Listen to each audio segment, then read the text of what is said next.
दखनी अदब फाउंडेशन आयोजित Deccan Literature festival 2023 उद्घाटन समारंभासाठी मी मान्यवरांना व्यासपीठावर आमंत्रित करतो। डॉक्टर मोनिका सिंग यांना विनंती करतो आपण मान्यवरांना घेऊन व्यासपीठावरती यावं। प्रसिद्ध लेखक, अभिनेता, दिग्दर्शक सौरभ शुक्लाजी, पद्मश्री वामन केंद्रे, कविवर्य वसंत आबाजी डहाके, प्रसिद्ध लोककलावंत Padmashri Pandit Ramdayal Sharma, renowned theatre personality Salim Arif sahab, Yuvraj Shah, Manoj Thakur, Ravi Tomar, Shahir Suresh Kumar Vairalkar,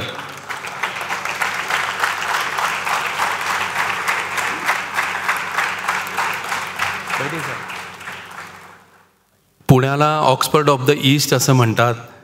शिक्षणाची, साहित्याची, संस्कृतीची एक समृद्ध परंपरा आपल्या या शहराला आहे।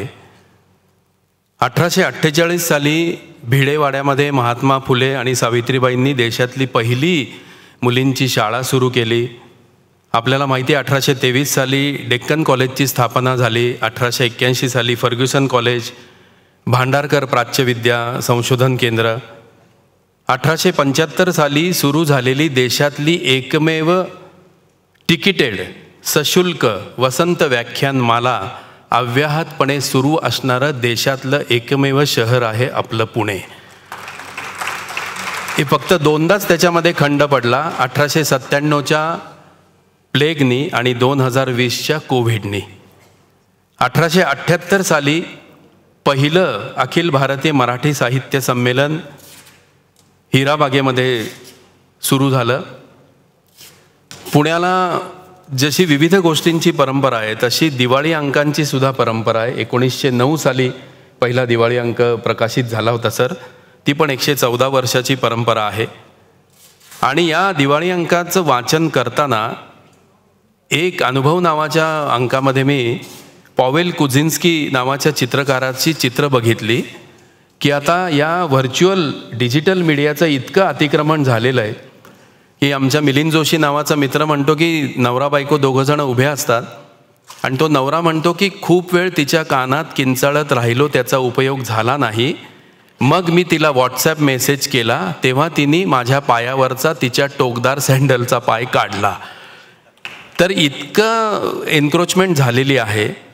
त्यामुळे व्हर्च्युअल नाही तर ॲक्च्युअल जगामध्ये माणसांनी माणसाला भेटावं, माणसांनी माणसाला स्पर्श करावा, एकत्र येऊन चर्चा करावी, वाद घालावेत, पुस्तकं वाचावी, कवितेवर प्रेम करावं, गझलचा आनंद घ्यावा, गाण्याची मजा लुटावी। सौरभ शुक्ला, वामन केंद्रे अशा दिग्गज माणसांच्या अनुभवातून, कर्तृत्वातून समृद्ध व्हावं म्हणून डॉक्टर मोनिका सिंग आणि त्यांच्या सहकार्यांनी या डेक्कन लिटरेचर फेस्टिवलचा 4 वर्षापूर्वी घाट घातला होता। त्यांचं करावं तेवढं कौतुक थोडं आहे। या बॅकड्रॉपवरती आपण भेटतो आहे कारण या डिजिटल माध्यमाला आता अलीकडे एक शब्द आहे डिजिटल ड्रग ॲडिक्शन। आपल्या सलीम साहब, डॉक्टर अनिल अवचट के मुक्तांगण में अभी उसका एक वार्ड नया शुरू हो गया है, उससे मुक्ति पाने के लिए ये हालात में हम जी रहे। इसके बैकड्रॉप पे DLF का शुरू करना, त्यामुळे मोनी दीदी आणि या सगळ्या लोकांचं एकदा खरंच जोरदार टाळ्यांनी आपण अभिनंदन करू, त्यांना शुभेच्छा देऊ। आणि स्टेजवरच्या सर्व मान्यवरांना मी विनंती करतो की Deccan Literature Festival 4th edition 4थ्या वर्षाचा शुभारंभ दीप प्रज्वलन करून सर्व मान्यवरांनी करावा अशी विनंती आहे।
तर डॉक्टर मोनिका सिंग यांना मी प्रास्ताविक करण्याची विनंती करतो. नमस्कार. साहित्य कला संगीत की पुण्य नगरी पुणे में दक्षिणी यादव फाउंडेशन द्वारा आयोजित चौथे डेक्कन लिटरेचर फेस्टिवल के उद्घाटन समारोह के लिए मंच पर उपस्थित आदरणीय श्री सौरभ शुक्ला जी, आदरणीय पद्मश्री वामन केंद्रे जी, आदरणीय पद्मश्री रामदयाल शर्मा जी, आदरणीय श्री वसंत आबाजी डहाके सर, सलीम आरिफ साहब, युवराज जी शाह और सुरेश कुमार बैरालकर अन्ना, उसके बाद हमारे जो फाउंडेशन के ऑर्गेनाइज़र हैं रवि तोमर और मनोज ठाकुर, और आप सभी इस साहित्य कला प्रेमी इस साहित्योत्सव के लिए यहाँ उपस्थित सभी. 2019 में सर इस पहले डेक्कन लिटरेचर फेस्टिवल का हमने आयोजन किया था. वो आगाज़ सफ़र था और ये कारवां आगे बढ़ते बढ़ते लोगों के दिलों में बहुत जगह बना चुका है. पिछले 3 डेक्कन लिटरेचर फेस्टिवल को लोगों ने बहुत सर आँखों पर लिया. सभी भाषाओं का प्रतिनिधित्व करने वाला ये एक ऐसा मंच है जहाँ भिन्न भिन्न राज्य भाषाओं के साहित्य, कला, संगीत को आप तक पहुँचाया जाए. ये दक्षिणी यादव फाउंडेशन का उद्देश्य जो था ये सफल होता नज़र आ रहा है. और आप सभी का प्यार इस तरह बना रहे तो डेक्कन लिटरेचर फेस्टिवल एक नई बुलंदी छू लेगा, इसमें कोई शक नहीं है. पिछले 3 सालों में पद्म विभूषण गुलाम मुस्तफ़ा खान साहब, पद्मश्री नरेंद्र कोहली जी, सचिन खेड़कर जी, दीप्ति नवल जी, विशाल भारद्वाज जी, जावेद सिद्दीकी साहब, स्वानंद किरकिरे जी, आरती अंकलेकर जी, शोभा डे जी, मकरंद देशपांडे जी, मालिनी अवस्थी जैसे कलाकार और लेखक और कवियों ने इस मंच की गरिमा बढ़ाई है. और हमारे इस सफ़र में हमारे साथ सलीम आरिफ साहब बिल्कुल शुरू से जुड़े हुए हैं और हमारी रहनुमाई कर रहे हैं. उनका शुक्रिया मैं लफ्ज़ों में अदा नहीं कर सकती. आपके बिना सलीम साहब ये मुमकिन नहीं था. और इस साल के ये 2 दिवसीय समारोह में मराठी, हिंदी और उर्दू और इंग्लिश के साहित्यकार जैसे मंच पर इनमें से जो वसंत आबाजी डहाके जी, पद्मश्री सुरेंद्र शर्मा जी, त्रिपुरारी शरण जी, मेघना पेठे मैडम, प्रवीण बांदेकर जी, देवदत्त पटनायक जी, और थिएटर की दुनिया से सौरभ शुक्ला जी, पद्मश्री वामन केंद्र जी, सलीम आरिफ साहब, लुबना सलीम जी, हर्ष छाया जी, और फोक आर्ट की दुनिया से पद्मश्री रामदयाल शर्मा जी, और संगीत की दुनिया से उस्ताद शुजात खान साहब इस लिटरेचर फेस्टिवल का हिस्सा हैं. इस लिटरेचर फेस्टिवल की गरिमा बढ़ाएंगे. आप सभी से ये गुजारिश है कि आप ये 2 दिवसीय जो समारोह हो रहा है, जो लिटरेचर फेस्टिवल हो रहा है, इसका भरपूर आनंद लें और इसे यादगार बनाएं. धन्यवाद.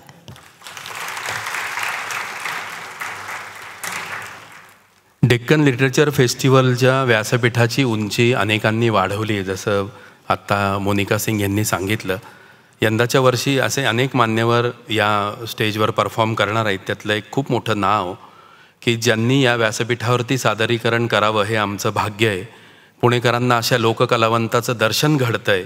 लोककलेसाठी आयुष्य वेचणारे हिंदुस्थानामधले, भारतातले जे मोजके कलाकार आहेत त्यातले पद्मश्री पंडित रामदयाल शर्मा यांना मी मनोगत व्यक्त करण्यासाठी आमंत्रित करतो.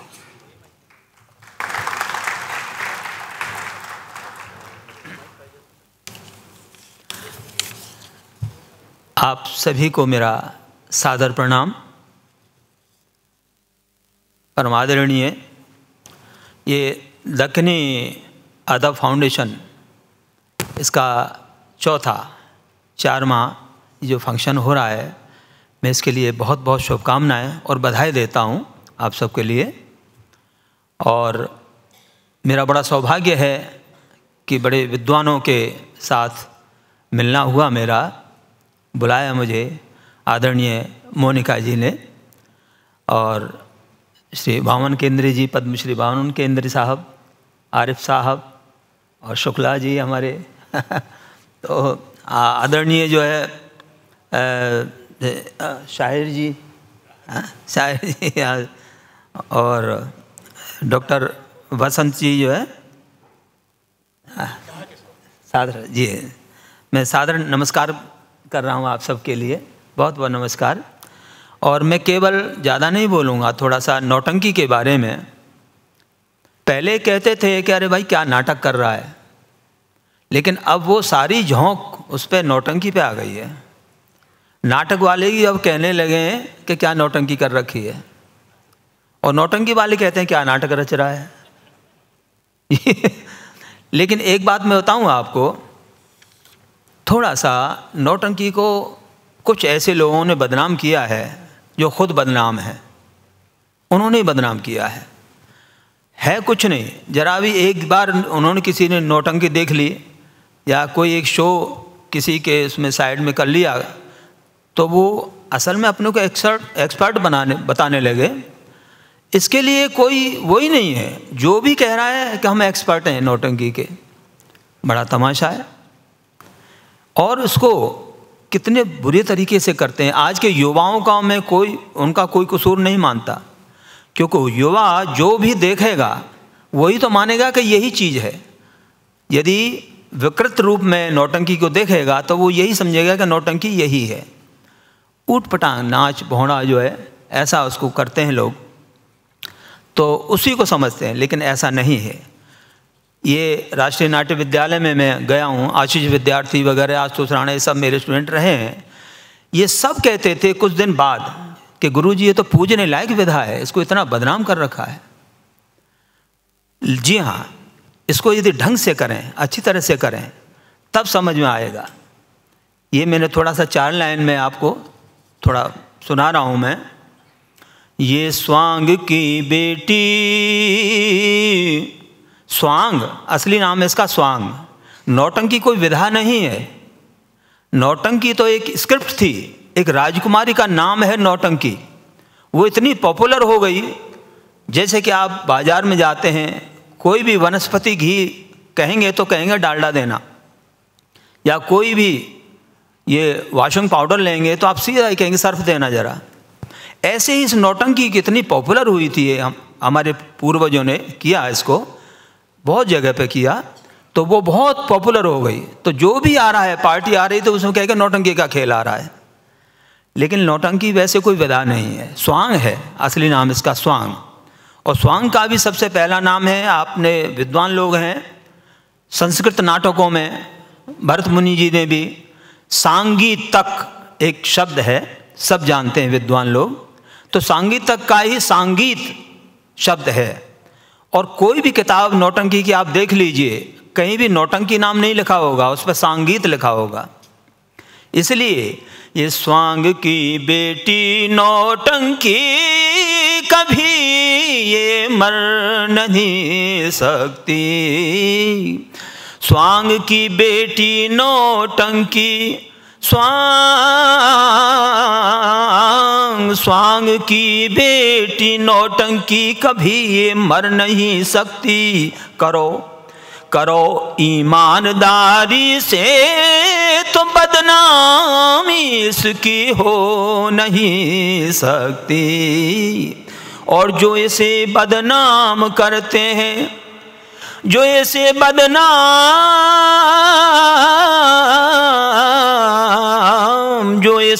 बदनाम करते हैं, वो खुद बदनाम होते हैं।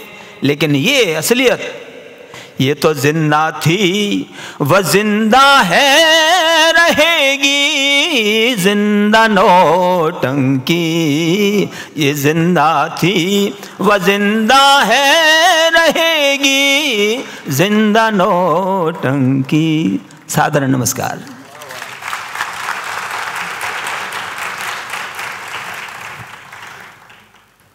डेक्कन लिटरेचर फेस्टिवलमध्ये ग्रँड मुशायरा, पोएट्री ऑफ यंगिस्तान, कवितेनी एक आपलं खूप मोठं भावविश्व व्यापलेलं आहे मित्रांनो.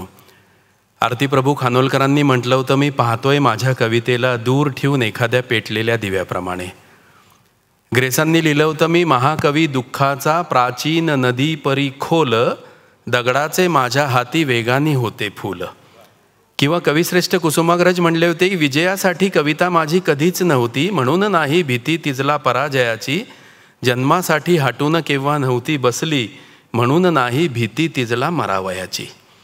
तर हा कविकुळाचा वारसा एक वसा आहे, तो घेऊन 40हून अधिक वर्ष कविता करणारे अखिल भारतीय मराठी साहित्य संमेलनाचे माजी अध्यक्ष आदरणीय वसंत आबाजी डहाके कार्यरत आहेत. या व्यासपीठावर डहाके सर असणं म्हणजे खूप आनंदाची गोष्ट आहे. मी त्यांना मनोगत व्यक्त करण्यासाठी आमंत्रित करतो. वसंत आबाजी डहाके. नमस्कार.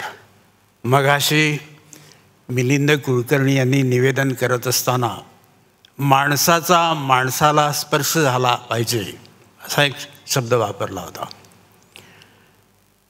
त्यावरून एक गोष्ट आठवली. एक कंद असतो जमिनीच्या आत, त्याला भूलन कांदा म्हणतात. म्हणजे त्या जमिनीच्या आत असलेला तो कंद बाहेरून दिसत नाही, पण जो कोण तिथून चालत जाईल तो मग सगळं काही विसरायला लागतो. कुठे जायचं होतं, कोणत्या दिशेला जायचं होतं काही कळतच नाही. पुन्हा पुन्हा तो कदाचित तिथेच येतो किंवा भरकटतो. जमिनीखाली नेहमीच असे कंद लपलेले असतात आणि आपल्याला कल्पना नसते. त्यावरून आपण चालतो आहे, आपलं हे असं का झालं काही कळत नाही. परंतु हा मनुष्य असा भटकत असताना, दिशाहीन झालेला असताना जर दुसरा मनुष्य तिथे आला आणि त्याला स्पर्श झाला तर त्याला एकाएकी भान येतं. एक मानवी स्पर्श त्याची गरज असते आणि तो मानवी स्पर्श जेव्हा होतो तेव्हा त्या मनुष्याला सगळ्या दिशांचं, आपल्या स्थितीचं, अवस्थांचं भान होतं. हा मानवी स्पर्श देण्याची ताकद कशामध्ये आहे? सर्व कलांमध्ये आहे. साहित्य, नाटक, संगीत या सगळ्या गोष्टी मनुष्यानेच निर्माण केलेल्या आहेत. परंतु त्या कलांमधून माणसांचं म्हणणं, बोलणं हे आपल्याला ऐकू येतं. न बोलणंसुद्धा ऐकू येतं. पुष्कळ काळ असाही असतो की माणसांना बोलायचं असतं पण ते बोलू शकत नाही, त्यांना बोलता येत नाही. कशाचं तरी दडपण येतं. ते न बोलणंसुद्धा कलेमध्ये व्यक्त होतं. लिहिलं जातं ते तर आपल्याला वाचता येतं, परंतु न लिहिलं जाणारं सुद्धा कलेमधून व्यक्त होत राहतं.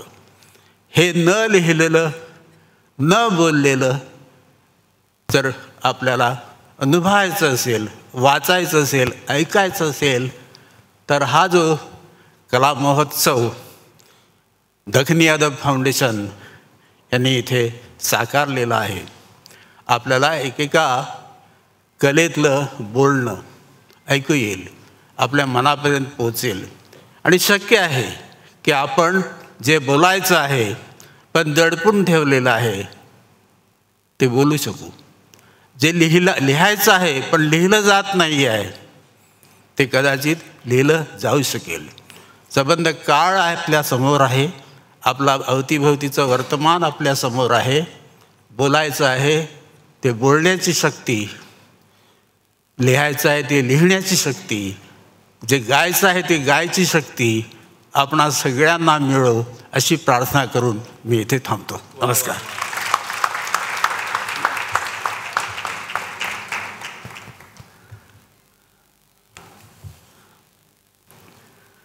डेक्कन लिटरेचर फेस्टिवलच्या 4थ्या वर्षी मगाशी म्हटलं तसं अनेक दिग्गज सहभागी होत आहेत. खूप आपण भाग्यवान आहोत. एक अशी व्यक्ती ज्यांचं उद्या आपण खूप सविस्तर त्यांच्याकडनं ऐकणार आहोत. आज व्यासपीठावरती आहेत पद्मश्री वामन केंद्रे सर. महाराष्ट्राला संतांचा खूप मोठा वारसा आहे. समाजाला विषय कळावा, नुसता कळून उपयोग नाही, तो मनात ठसावा सुद्धा, म्हणून संतांनी रूपकं घेतली. ज्ञानेश्वरांनी घोंगडीचं रूपक घेतलं, कधी चंचल मनाचं वर्णन करण्यासाठी भ्रमराचं रूपक घेतलं, ऋणू झुणू रे भ्रमरा. नाथ महाराजांनी भारुडं रचली. तर तेजावर आरूढ झालेल्या काव्याची परंपरा बीडमधल्या दरडगाव नावाच्या एका छोट्या गावाला लाभली आहे. 40 घराचं गाव. त्या गावामध्ये वामन केंद्रे सरांचा जन्म झाला आणि कुठून कुठे प्रवास करत करत करत बाबासाहेब आंबेडकर मराठवाडा विद्यापीठ, तिथे नाट्यशास्त्र, मग NSDतनं मुंबई, NCPA आणि आज जगभरामध्ये नाट्याच्या वेगवेगळ्या अँगल्सच्या माध्यमातून 250हून जास्त कार्यशाळा घेणारा माणूस एक मराठी आहे. इतकं मोठं कर्तृत्व आहे. आणि नाटकं आपल्याला त्यांची माहिती आहे, झुलवा असेल, एक रेंज आपल्या लक्षात येईल. नातीगोतीसारखा विषय असेल, रणांगण, आमच्या समीर कुलकर्णीचं काळा वजीर पांढरा राजा, 4 दिवस प्रेमाचे, दुसरा सामना, लागी नजरिया, किती अनेक 50पेक्षा जास्त नाटकं आहे. आणि एक गोष्ट मी सांगून सरांना आमंत्रित करणार आहे की त्यांनी फ्लॅग ऑफ फ्रेंडशिप या टायटलच्या खाली 8वं थिएटर ऑलिम्पिक वामन केंद्रेंच्या नेतृत्वाखाली भारतामध्ये आयोजित केलं होतं, ज्याच्यामध्ये 30 देशांच्या नाट्यकृतींचं सादरीकरण झालं. 17 शहरात 450 नाटकांचं आयोजन, 250 युवा मंचाचं नाट्यप्रयोग आणि 25,000 कलाकार 51 दिवस परफॉर्म करत होते भारतामध्ये. सरांचं म्हणणं असं आहे ना की भारताला विकसनशील किंवा अंडर डेव्हलप म्हणणाऱ्या सगळ्या देशांना हा मेसेज द्यायचा होता की आम्ही कुठेही कमी नाही, वी आर पार excellence as far as professional artist म्हणून कन्सर्न जर केला तर. या धारणेने काम करणारा मनुष्य आहे.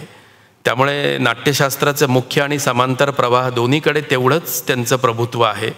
रंगभूमीच्या माध्यमातून एक मोठं व्यासपीठ निर्माण केलेलं आहे की ज्याच्यामध्ये दुर्लक्षित उपेक्षितांचा आवाज आपल्यापर्यंत पोहोचेल. आणि या त्यांच्या कामाची दखल घेऊन अनेक संस्थांनी त्यांना पुरस्कार देऊन सन्मानित केलेलं आहे. NSDनी सुरू केलेले पुरस्कार, मला वाटतं दोन्ही पुरस्कार मिळवणारे ते एकमेव रंगकर्मी आहेत. रमेश प्रसाद सिंग राष्ट्रीय पुरस्कार, मनोहर सिंग स्मृती पुरस्कार, BV कारंत पुरस्कार, विविध पुरस्कार आहेत. आणि असे केंद्रे सर आज उद्घाटनाला उपस्थित आहेत. मी त्यांना मनोगत व्यक्त करण्यासाठी आमंत्रित करतो. पद्मश्री वामन केंद्रे. नमस्कार. खरं म्हणजे माझा थोडा गोंधळ एवढ्यासाठीच उडाला आहे की मराठीत बोलावं की हिंदीत बोलावं. मराठी न समझने वाले कितने लोग हैं? हाँ, तो बगल वाले से समझ लेना फिर.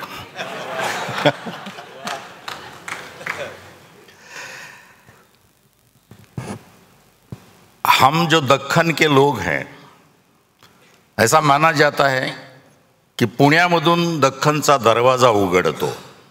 म्हणून इथंच आज योगायोग बघा, डेक्कन जिमखाना किंवा डेक्कन रोड इथेच आहे, बालगंधर्व डेक्कनवर आहे आणि डेक्कन थिएटर फेस्टिवल इथे होतो आहे.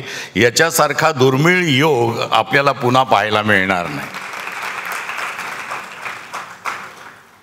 खरं म्हणजे ही संकल्पनाच अत्यंत युनिक है. म्हणजे लिटरेचर फेस्टिवल बहुत सारे होते हैं, जयपुर से शुरू हुआ, अब तो हर गांव में फेस्टिवल होता है. पर दक्खन में या डेक्कन में या पुणे में ऐसा फेस्टिवल होना और करना चाहिए, ये सोच से जो बात बनी है, मुझे लगता है एक बहुत ही इम्पॉर्टंट बात है. पुण्याला फेस्टिवल काही नवीन नाही आहेत. मराठी माणसांना साहित्य संमेलनापासून साहित्य जत्रेपासून सगळं माहिती आहे, पण त्याचं एक उत्सवी स्वरूप आहे. त्याला एक सिरियस गांभीर्यपूर्ण करणं आणि त्याच्यामध्ये या दक्कन पठारावर किंवा दक्कन विभागामध्ये असलेल्या सगळ्या भाषांना आमंत्रित करणं, त्या भाषांचा सन्मान करणं ही अत्यंत महत्त्वाची गोष्ट आहे. मित्रांनो, ज्याला भाषा असते तो माणूस असतो, ज्याला भाषा नसते तो प्राणी असतो. प्राण्याची सुद्धा त्याची आपली एक भाषा आहे, पण ती तुटपुंजी असते. पण माणसाची भाषा ही विकसनशील आहे, अमर्याद आहे. तो कुठल्याही भाषेमध्ये काहीही कसंही व्यक्त होऊ शकतो आणि व्यक्त होण्यासाठी भाषा लागते. आपण खरोखरच भाषेचा वापर करतो की नुसतंच बोलतो? बोलण्याची कला निसर्गानं आपल्याला दिली म्हणून बोलतो, का खरोखरच भाषा श्रीमंत व्हावी, समाज श्रीमंत व्हावा, देश श्रीमंत व्हावा, विश्व श्रीमंत व्हावा म्हणून भाषेचा वापर केला गेला पाहिजे. एक शेक्सपियर नावाचा नाटककार नाटकं लिहितो आणि संपूर्ण इंग्रजी समाज किंवा ब्रिटिश समाजाला संपूर्ण जगामध्ये एक अत्यंत प्रतिष्ठेचं स्थान मिळवून देतो. एक रवींद्रनाथ टागोर नावाचा माणूस निर्माण होतो आणि संपूर्ण बंगालच्या साहित्याला, कलेला, संगीताला, नाटकाला, नृत्याला एक वेगळं परिमाण देतो आणि बंगालच्या समाजाची तो अस्मिता होतो. एक कालिदास, एक भास, एक भवभूती नाटककार निर्माण होतो आणि संस्कृतमध्ये नाटकं लिहिलेली जेव्हा आत्ता जगातले पंडित ती नाटकं वाचतात तेव्हा ती डोक्यावर घेऊन नाचल्याची आपल्यासमोर उदाहरणं आहेत. तसाच एक संत ज्ञानेश्वर होतो, एक संत तुकाराम होतो. आणि समाजातली व्यंग काय आहेत, खऱ्या अर्थानं साहित्याचं काम काय असतं, कलेचं काम काय असतं ते फार समजून घेणं फार महत्वाचं आहे. कलेचं काम असतं जे जीवनातलं सत्य आहे ते तर त्याचं आरशासारखं दाखवणं हे तर आहेच आहे, पण केवळ एक रियालिटी मांडून, केवळ एक वास्तव मांडून तिथेच थांबणं म्हणजे ती कला नव्हे. वास्तवाच्या पुढे जाऊन मानवाला आशावाद, जगण्याची उर्मी, जगण्याची प्रेरणा, एकमेकांसाठीचा असलेला बंधुभाव, समता, स्वातंत्र्य या सगळ्या संवेदनाची पेरणी माणसाच्या मनात करतं ते खऱ्या अर्थानं साहित्य. ते पेरणी करणं हे फार महत्वाचं आहे. आपण जसं शेतकरी शेतामध्ये धान्याची पेरणी करतो तसं साहित्यिक आपल्या परीनं आपल्या शेतामध्ये, साहित्याच्या शेतामध्ये आपापल्या परीनं आपापलं उत्पन्न काढत असतो. कुणी कादंबरीचं उत्पन्न काढतो, कुणी कवितेचं उत्पन्न निर्माण करतो, कुणी कथा लिहितो, कुणी गझल लिहितो, कुणी नाटक लिहितो, कुणी गायची गाणी लिहितो. या सगळ्याचा उद्देश एकच असतो, तो म्हणजे माणसाला समृद्ध आणि संपन्न करणं, माणसाला विध्वंसापासून दूर नेणं. कारण असं मानलं जातं की ज्या समाजामध्ये साहित्य, नाटक, संगीत, नृत्य, व्हिज्युअल आर्ट्स, ललित कला या सगळ्यांना जेव्हा समृद्धी येते त्या समाजामध्ये शांती येते.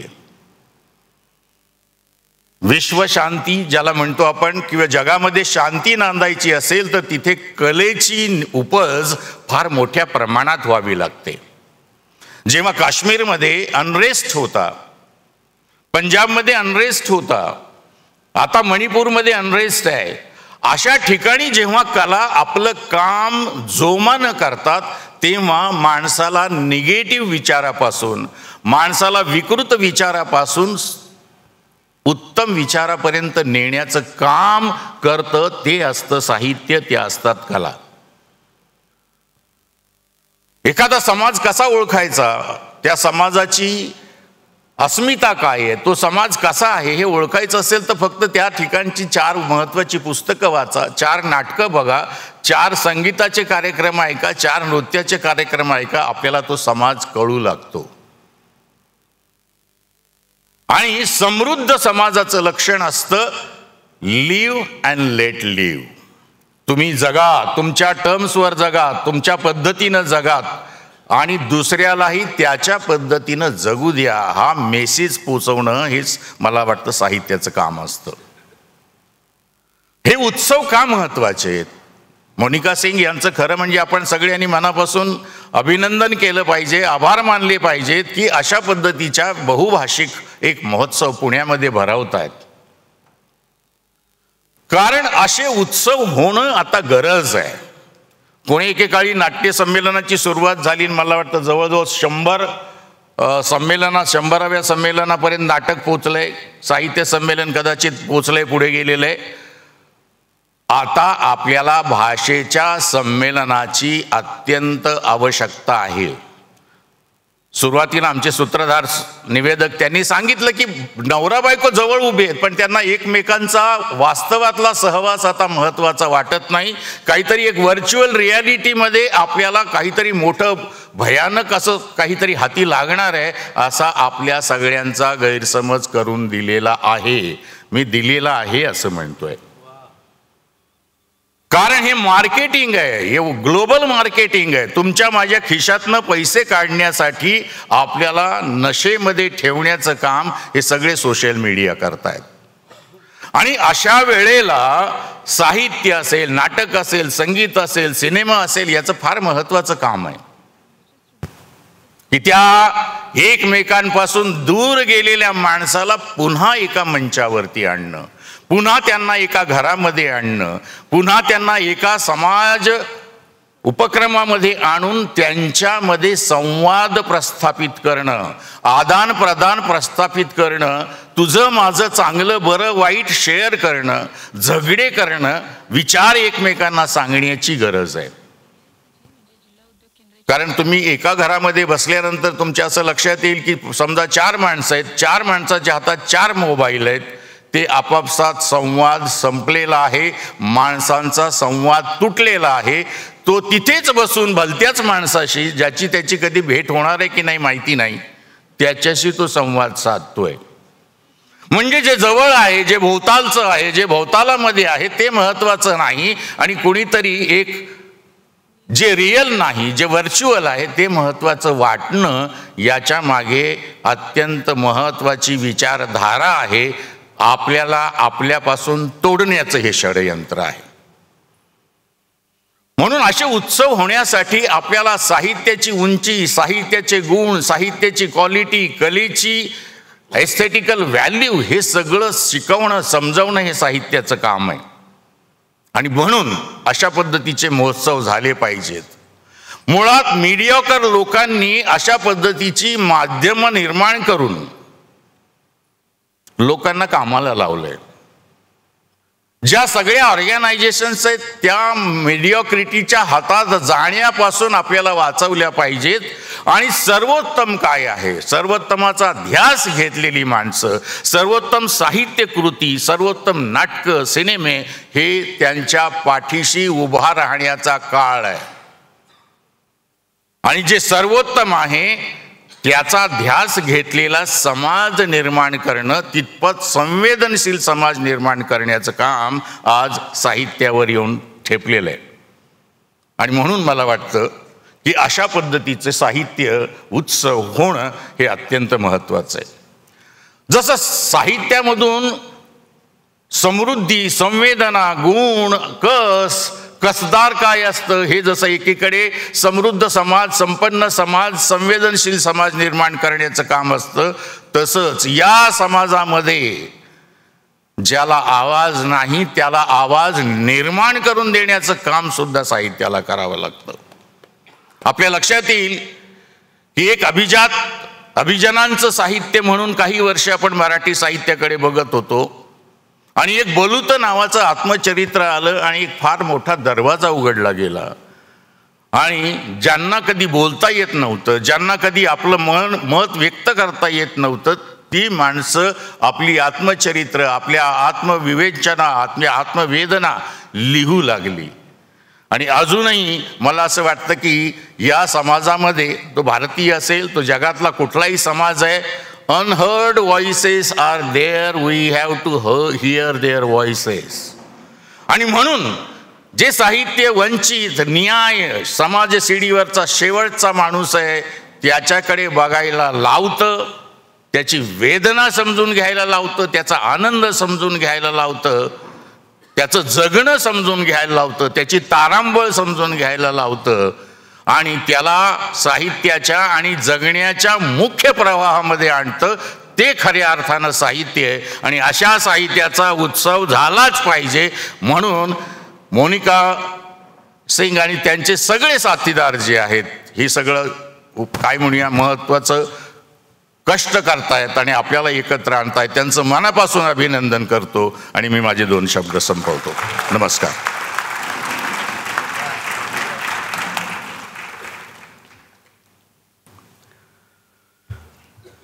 अंबरीश मिश्र नावाचे आमचे मित्र आहेत. ते असं म्हणतात की सिनेमा हा भारतीयांचा खूप मोठा सण आहे. भारतीय सिनेमाची गोष्ट म्हणजे शुक्रवारची कहाणी. आपण सगळेजण एका रांगेत बसून तो चित्रपट बघतो. मिरेनी कृष्णाची करावी तशी भारतीय प्रेक्षकांनी चित्रपटातल्या हिरो हिरोईनशी भक्ती केली आहे. स्ट्रगलच्या काळामध्ये फार मोठा आधार वाटतो. म्हणून जेव्हा आपण संघर्षात असतो तेव्हा कालापत्थरमध्ये खाण मालकाला जाऊन दंडणारा अमिताभ बच्चन आपल्याला भारी वाटतो. तर आता अलीकडच्या काळामध्ये असे अनेक लोक आपल्याला इन्स्पायर करणार आहेत फिल्ममधनं, जसे सौरभजी आहेत. एक त्यांची डायलॉग डिलिव्हरी, कारण उन्होंने ताल लिया अपनी माताजी से और सूर लिया अपने पिताजी से. त्यामुळे तुम्ही त्यांच्या डायलॉग डिलिव्हरीमध्ये बघा किती मजा आहे ना. सत्यामध्ये ते सांगतात, भाऊ भाऊ का नाम मुझे मत बताना, मैं भी जानता हूँ, चड्डी पहनता था तब से जानता हूँ. तर ते एका वाक्यात असं क्लॅरिटी डिराईव्ह करतात की तू काय मला सांगतो, भाऊची दहशत देतो. भाऊ तर मी भाऊसाठीच तर काम करतो ना. किंवा तो म्हणतो आमोद शुक्ला को मारने का, एड़ा हो गया तू, दिमाग से सटक गया, उसको काय को मारने का. हे जे कॅरेक्टर पकडणं आहे. किंवा सुंदरलाल त्रिपाठी, आय हाय हाय क्या बात आहे. अरे पाठ असं झालंय, छप गया दिमाग पे. वकील साहब कानून अंधा होता है जज नाही, हे जे ज्या थाटात ते म्हणतात ना, आय हाय हाय. किंवा बमन इराणी एक कसलेला नट आहे आणि प्रचंड सोसायटीमधले जे एस्टॅब्लिश लॉयर्स असतात, जे जजला पण प्रेशराईज करतात, ते कॅरेक्टर त्यांनी पकडलं आहे. तर म्हणतो की त्याला ते सांगतात, ये मेरा कोर्ट है तुम्हारा क्लब नहीं, आई बात समझ में, how can I, here only I can and I am doing that. अरे काय यार, किती गोड. किंवा ते जे म्हणतात ना, देखिए Mathur sahab, I think court has right to decide, और मैं कर रहा हूँ ना. Mathur sahab I think I deserve some respect. ओ हो क्या बात आहे, इतकं गोड. किंवा रेडमध्ये पण की कोणी सरकारी अधिकारी मच्छर मारने यहाँ नहीं आया, तू रेड मारने को आया. हा जो कॉन्फिडन्स आहे. किंवा एक वाक्य ते बोलतात ना, हा सालों में एक बार कभी कोई ऐसा केस आता है जब इस कुर्सी पे बैठने का अफसोस नहीं होता. किंवा ते चष्मा काढायचा, ते बघायचं, मनी प्लांटला पाणी घालायचं, आय हाय हाय. एक एक मॅनरिझम जे पकडले ना सर, हॅट्स ऑफ आहे, क्या बात आहे. त्यामुळे इतकं मोठा प्रवास फार फार भारी. म्हणजे खरं सांगू का, आम्ही लहानपणापासून अमिताभ बच्चनना बघत आलो, पण अलीकडच्या काळामध्ये ज्यांचे डायलॉग आम्हाला काहीही होमवर्क न करता पाठ झाले, अशांपैकी एक प्रसिद्ध अभिनेता आहेत सौरभजी शुक्ला. त्यामुळे फार आनंद आहे सर. मी आपल्याला 2 शब्द बोलण्याची विनंती करतो. सौरभजी शुक्ला.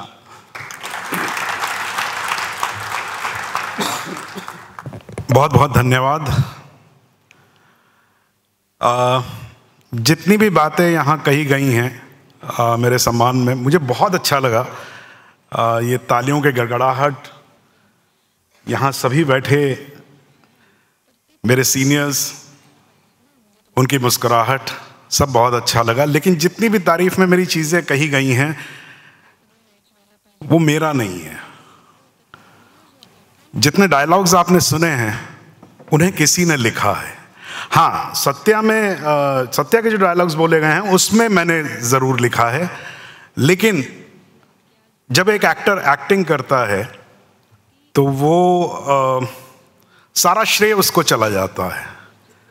लेकिन उसके पीछे एक पूरी टीम खड़ी होती है. कोई उसे लिखता है, कोई उसे समझाता है, कोई आपकी उस वक्त मदद करता है. एक कैमरामैन कैमरा फ्रेम बनाता है, लाइट करता है, असिस्टेंट्स होते हैं, वो आके आपको बताते हैं कि आपको क्या बोलना है सर, या आपने क्या गलत बोला है. डायरेक्टर आपको समझाता है. स्पॉट बॉयज चाय पिलाते हैं जब आप थक जाते हैं. तो ये सारा श्रेय एक्टर ले जाता है, लेकिन एक्चुअली उसके पीछे एक पूरा समाज खड़ा होता है. तो बहुत बहुत धन्यवाद उसके लिए. मैं यहाँ सिर्फ एक ही चीज़ व्यक्त करना चाहूँगा, मैं एक ही चीज़ कहना चाहूँगा कि जब मैं बड़ा हो रहा था तो एक बहुत कॉमन सा एक थॉट चलता रहता है कि जिंदगी बड़ी कठिन है। कोई कठिन बोलता है, कोई कहता है जालिम है, कोई कहता है कि जियोगे तो जानोगे, दुखों का भंडार है जिंदगी। आज मैं कह सकता हूं, पता नहीं ऐसा क्यों कहते हैं लोग, क्योंकि जिंदगी जो है वो हर वक्त हर समय आपके सपने पूरे करती रहती है। हाँ, वैसे ना करे जैसा आपने देखा हो सपना। तो जैसे मैं छोटा सा एग्जाम्पल आपको बताता हूं कि एक्टर होने के नाते सबका ये एक वो होता है, दिली ख्वाहिश होती है कि मुझे ऑस्कर मिले, है ना। एक्टर्स का सब होता है ऑस्कर बड़ा है तो ऑस्कर मिले। मैंने कभी नहीं सोचा था मुझे ऑस्कर मिलेगा। मुझे ऑस्कर वैसे नहीं मिला है, लेकिन स्लम डॉग को 9 ऑस्कर अवार्ड्स मिले थे। और उसके नेक्स्ट डे मेरे घर पे घंटी बजी, मैंने दरवाज़ा खोला तो एक पार्सल आया हुआ था। वो मैंने पार्सल खोला, उस पार्सल में ऑस्कर का सर्टिफिकेट था जिसमें मेरा नाम लिखा हुआ था, और उसमें लिखा हुआ था कि we acknowledge and we thank you for being the principal cast of Slumdog Millionaire which is the 9 Oscar winner. और उसके नीचे ऑस्कर कमेटी के साइंस थे।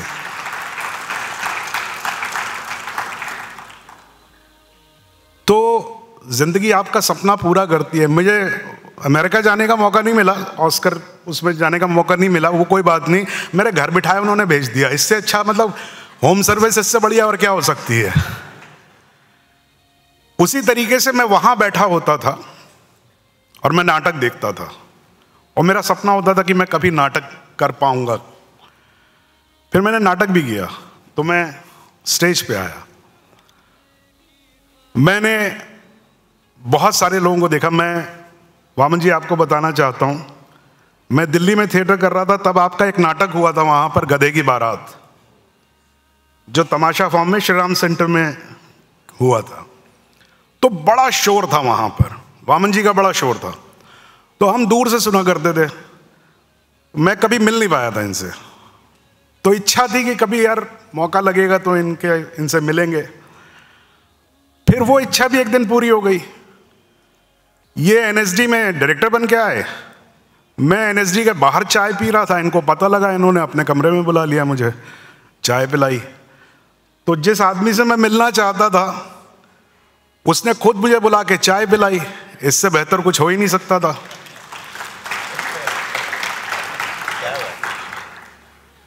फिर जैसा जिक्र किया गया कि वामन जी ने थिएटर ओलंपिक करवाया, जिसमें 25,000 लोगों ने एक साथ हिंदुस्तान में काम किया। उन 25,000 लोगों में मैं भी था। मेरा नाटक बर्फ जम्मू में खेला गया था, उसका सिलेक्शन हुआ, मैं उसका भी पार्ट रहा। मैं बम्बई आया, बम्बई मतलब पहले उसको बम्बई कहते थे, अब तो मुंबई कहते हैं। तो वहाँ पर सलीम आरिफ जी के बारे में सुना, इनके नाटक देखे, फिर इनसे मिलने का मौका लगा, फिर इनके पूरे परिवार से मिलने का मौका लगा।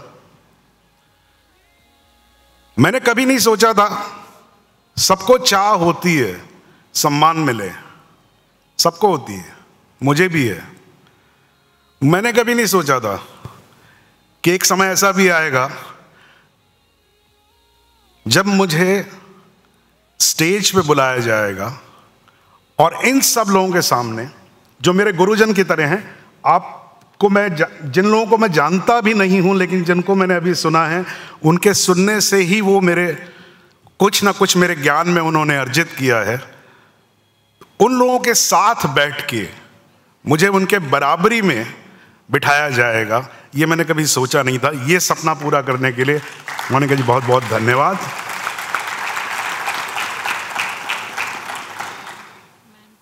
क्योंकि एक चीज जान लीजिए,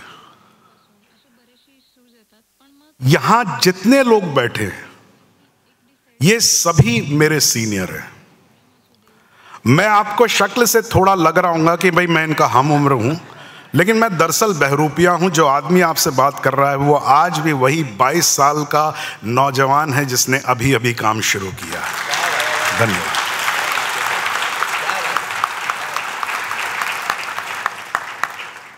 डेक्कन लिटरेचर फेस्टिवलशी खूप प्रेमाचे अनुबंध असणारे अनेक मंडळी आहेत. तसे आमचे अण्णा आहेत शाहीर सुरेश कुमार वैराळकर. मराठीमध्ये ज्यांनी गझल रुजवली आणि अत्यंत अभिमानाने ओठी तुझ्यानं आले अद्याप नाव माझे अन ओठ शोधण्याचा माझा स्वभाव नाही. आहा, काय ॲटिट्यूड आहे. तू असेल का कोणी, नो प्रॉब्लेम. तर ते भट साहेबांचा एल्गार नावाचा जो कविता संग्रह आहे त्याचं हस्तलिखित होतं आणि आमचे अण्णा वैराळकर भट साहेबांबरोबर असायचे. ते हरवलं, रिक्षेमध्ये राहिलं आणि भट साहेबांनी लिहिलेल्या त्या सर्व गझल्स शाहीर सुरेश कुमार वैराळकर यांना पाठ होत्या म्हणून एल्गार हा कविता संग्रह प्रकाशित होऊ शकला. असा प्रेम करणारा माणूस आहे. आणि सुरेश भटांपासून ते आता संदीप खरे, वैभव जोशी, किशोर कदम, गुरु ठाकूर, समीर सामंत, आत्ताच्या पिढीतल्या प्रत्येक उत्तम लिहिणाऱ्याच्या पाठीवरती शाबासकीची थाप देणारी व्यक्ती म्हणजे शाहीर सुरेश कुमार वैराळकर. त्यामुळे आमच्या घरातले बुजुर्ग आहेत त्यांनाच मी आभार प्रदर्शनासाठी आमंत्रित करतो. त्यानंतर उद्घाटनाचा सोहळा सांगता होईल आणि मग आपण सौरभ एक सुगंधित प्रवाह सलीम आरिफ साहेब त्यांच्याशी बातचीत करतील. अण्णा वैराळकर. खरं म्हणजे एवढ्या सगळ्या मोठ्या माणसांचे आभार मानण्याची संधी मिळणं हे सुद्धा आपल्या आत्तापर्यंतचं जे काही तथाकथित मोठेपण आहे त्याच्यापेक्षा मोठ्या जागेवर पोचवणारी ही संधी आहे. म्हणून मी सर्वप्रथम मोनिकाचे आभार मानतो. मैं शुक्रगुजार हूँ सौरभ शुक्ला जी का, जिन्होंने अपने आप में एक इतिहास बनाया है मराठी फिल्मों में. वो यहाँ पे पधारे. मैं शुक्रगुजार हूँ आपका दक्कनी अदब फाउंडेशन की जानिब, यहाँ के सब श्रोताओं की जानिब. मी पद्मश्री वामन केंद्रे इथल्या पहिल्या फेस्टिवलपासून माझी अशी अपेक्षा होती, माझी मनोकामना होती, तीव्र इच्छा होती की दख्खनच्या भूमीमधला मराठवाड्याचा एक माणूस ज्यांनी ह्या नाटकासारख्या थिएटरसारख्या क्षेत्रामध्ये केवळ भारतातच नव्हे तर वैश्विक पातळीवरचा एक आयाम निर्माण केला. आणि त्यांनी जे तिथे ऑलिम्पियाड केलं, ड्रामा ऑलिम्पियाड, त्याला नावसुद्धा स्पर्धात्मक हे दिलं नाही. खेळी हा प्रकार, खेळी मिळेच्या भावनेमध्ये 25,000 कलावंत आणि सगळे इतक्या देशाची एकत्र आणणं सोपी गोष्ट नाही. वामनजी, मी आपले आभार मानतो. आपण आमच्या विनंतीला मान दिलात आणि इथे येऊन आपल्या सर्वांना एक संधी दिली आपलं हे ऐकण्याची. पंडित रामदयाल जी, पद्मश्री पंडित जी, नौटंकी के क्षेत्र में आपका कोई सानी नहीं है दूसरा. आपका भी मैं शुक्रगुजार हूँ, आभार मानता हूँ आपके. आभार मानतो आपले मी. आमचे गुरु वसंत आबाजी डहाके साहेब, ज्यांच्या कविता पहिल्यांदा 67 साली ज्यांची पहिली कविता वाचून कविता काय आहे माझ्यासारख्या खेड्यातून आलेल्या पोराला कळायला लागलं आणि काहीतरी मी करू शकलो. याच्यामध्ये आपला पण मी आभारी आहे. लिटरेचर फेस्टिवलच्या वतीने, सर्व श्रोत्यांच्या वतीने. सलीम आरिफ साहब, आप तो जुड़े हुए हैं दक्कनी अदब फाउंडेशन से, आप आते हैं हर साल, आपका भी शुक्रगुजार हूँ मैं. युवराजजी शाह, काहीतरी करणारे जे काही उपक्रम असतील अशा प्रकारचे त्यांच्या पाठीशी नेहमी उभे असणारे माझे तरुण मित्र, त्यांचेही मी मनपूर्वक आभार मानतो. आणि शेवटी आपणा सर्व श्रोत्यांचे आभार मानणं क्रमप्राप्त आहे. कारण आमच्या एका शायरांनी म्हटलेलं आहे की तुम्ही उदार आश्रय दिला म्हणून ही कला जगाला दिसली आणि जोवरी तुमची कृपा तोवरी वाण आम्हाला कसली. आपणा सर्वांचे सुद्धा मी आभार मानतो. आणि हा उद्घाटनाचा सोहळा संपन्न झाला, पण अवघ्या 5च मिनिटामध्ये इथे सौरभजी शुक्लांशी बातचीत आपण ऐकणार आहोत. आपण कृपया इथेच थांबावं. परत एकदा धन्यवाद सर्वांचे आभार.